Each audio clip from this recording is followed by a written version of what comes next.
ચતુર્માસનો પ્રારંભ અને અષાઢી સુદ 11 એટલે ગુજરાતીમાં નિમિ એકાદશી. આ એકાદશીને એક નિયમની એકાદશી તરીકે પણ ઓળખવામાં આવે છે અને શયન એકાદશી તરીકે પણ ઓળખાય છે, કારણ કે ભગવાન વિષ્ણુ શયન કરવા માટે ચતુર્માસ માટે રોકાયેલા હોય છે. તેવું પણ માનવામાં આવે છે કે ભાવિકો ભગવાનને યાદ કરી અને વચનબંધી નિયમોનું પાલન કરી અને ભક્તિ કરતા હોય છે. મહત્વનું છે કે ચતુર્માસ દરમિયાન ભક્તિમય જીવન જીવવા માટે ખાસ નિયમો ધારણ કરે છે અને આ નિયમો પણ એવા હોય છે કે ભક્તિમય અને પરોપકારી જીવન વ્યતીત થાય. આમ આજે અમે ચતુર્માસના પ્રારંભ પ્રસંગે જુનાગઢની નજીક આવેલ બિલખાના ચેલૈયાધામ ખાતે હજારોની સંખ્યામાં લોકો દર્શનાર્થે આવે છે તે જગ્યાના અમે તમે વિડીયો બતાવીશું. તેમજ શેઠ સગર તેમજ ચંગાવતીના જે નિયમોની અને જે પોતે પોતાના જીવનમાં દ્રઢ સંકલ્પ કરી અને ટકી રહે છે તે એક આખી વાત અમે તમને જણાવીશું. માટે ભગવાન વિષ્ણુને જે પ્રાર્થના કરતા હોય છે એ લોકો પણ અહીં તમને જોવા મળશે. સાથે સાથે ચતુર્માસના પ્રારંભે અને નિમિ એકાદશીએ લોકોએ વ્રતો તેમજ ધાર્મિક નિયમો જે ધારણ કરતા હોય છે એ પણ અમે તમને બતાવીશું. આવો જાણીએ આજે જુનાગઢની નજીક એટલે કે બિલખા પાસે આવેલ ચેલૈયાધામની ધાર્મિક વાતો.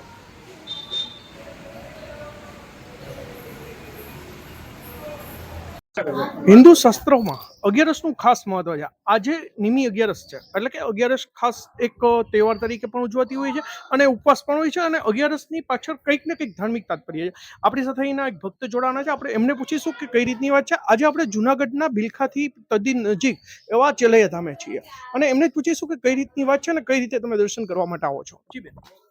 જય શ્રી સાઈનાથ. આજે આપણે છે ગિરનારી મહારાજના સાનિધ્યમાં તલેટીમાં છેલ્લૈયાધામ. છેલ્લૈયાજીના મમ્મી પપ્પાએ ધર્મ નિભાવીને જાણ્યો છે, હંમેશા ધર્મની બધી કસોટી પર ખરા ઉતર્યા છે. આ એ પ્રતીક છે, આ મંદિર નથી. ધર્મ નિભાવો કેમનો એનું આ પ્રતીક છે. આ સ્થાન તમને એ શીખવાડે છે ધર્મના રસ્તે કેમનું ચાલવું, સત્યના રસ્તે કેમનું ચાલવું, સાધુ સંતનો મહિમા કેમનો ગાવો, સાધુ સંતનું કહેલું પાલન કેમનું કરવું, હંમેશા ઈશ્વરના સેવામાં કેમ હાજર રહેવું અને ઈશ્વર જે બી કે એ રસ્તે બસ તમારે ઈશ્વરની પાછળ પાછળ ચાલવાનું છે અને હંમેશા સેવામાં તત્પર રહેવાનું છે. સેવા કરવાથી જ તમને ભક્તિનો માર્ગ મળવાનો છે. આ ધામમાં તમે જોઈ શકો સત્યનારાયણજી છે, મહાદેવજી છે અને ધર્મનું પ્રતીક બી છે, સાચો ધર્મ બી છે અને હંમેશા કેમ ઈશ્વરની મસ્તીમાં મસ્ત રહેવું, ઈશ્વર જે બી કે એ ખરેખર સત્ય જ છે. જય શ્રી મહાકાલ, જય અંબે, જય ગિરનારી.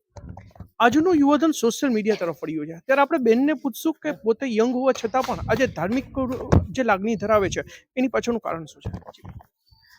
સોશિયલ મીડિયા એના સ્થાન પર છે, પણ ધર્મનું સ્થાન તો વિજ્ઞાન બી લઈ નથી શકતો. હું ખુદ ડોક્ટર અનુશ્રી શિવકન્યા સાઈ મલ્લિકા, હું ડોક્ટર હોવા છતાં બી હું એ માનું છું દ્રઢપણે વિજ્ઞાનથી બી ઉપર મારો મહાકાલ છે, કાલથી બી ઉપર મારો મહાકાલ છે.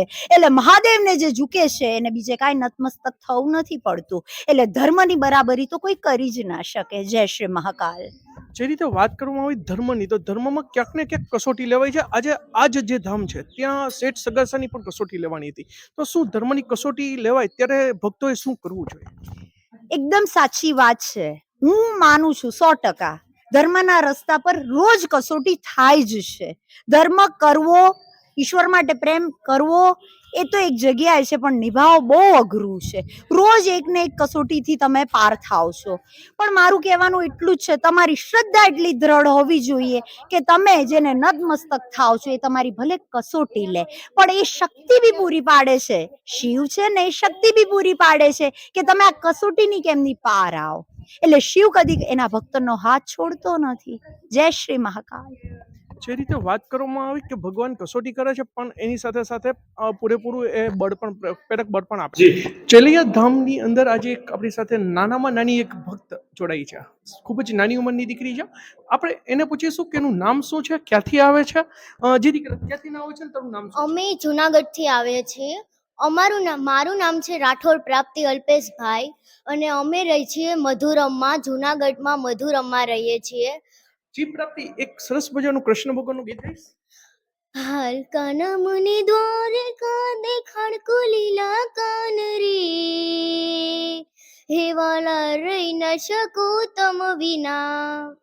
હલકા નમની દ્વારકા દેખાણ કુલીલા કાન રે હેવાના રહી ન શકું તમ વિના હે ઊંચા દેવર દ્વારિકાના જી હો જી આઠમને દરબારનો હો ઊંચા દેવળ દ્વારિકાના જી હો જી આઠમને દરબારનો નીચે ગળીને ઘૂમતી દિયા થાય છે રાધા કામનું હે વાલા રહી ન શકું તમ વિના હાલ કાના મની દ્વારિકા દેખાણ કુલીલા કાન રી હે વાલા રહી ન શકું તમ વિના હાલ કાના મની દ્વારિકા દેખાણ કુલીલા કાન રી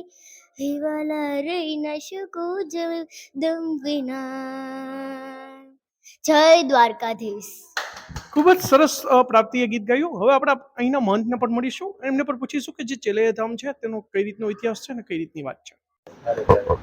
ચેલૈયાની જગ્યાના મહંત રામ સ્વરૂપદાસજી આપણી સાથે જોડાણા છે. આપણે એમને પૂછીશું કે આ જગ્યાનું શું તાત્પર્ય છે, કઈ રીતનો ઇતિહાસ છે અને ભક્તો અહીંયા કઈ રીતે આવતા હોય છે. જી બાપુ. આ ઐતિહાસિક જગ્યા છે. વર્ષો પહેલા શેઠ સગાલસાની સેવાક્ય પ્રવૃત્તિથી રાજી થઈને અખિલ કોટી બ્રહ્માંડ નાયક ભગવાન પોતે પરીક્ષા કરવા માટે પધાર્યા. દંપતી પરીક્ષામાં સફળ પણ થયા. અનેક પ્રકારથી એને પરીક્ષણ કરવામાં આવ્યા. છેલ્લે એને પોતાની છોકરાને બલિદાન આપીને કાપીને ખાંડીને રાંધીને પીરસવું પડ્યા. ત્યારે પણ એને કલેજા મજબૂત રાખીને સરળતાપૂર્વક કરી આપ્યા. ત્યારથી અહીંયા કોઈ પણ વ્યક્તિ આવે છે એને બધાને મનોરથ પૂર્ણ થાય છે, કેમ કે ભગવાન અહીંયા આશીર્વાદ દીધેલા છે.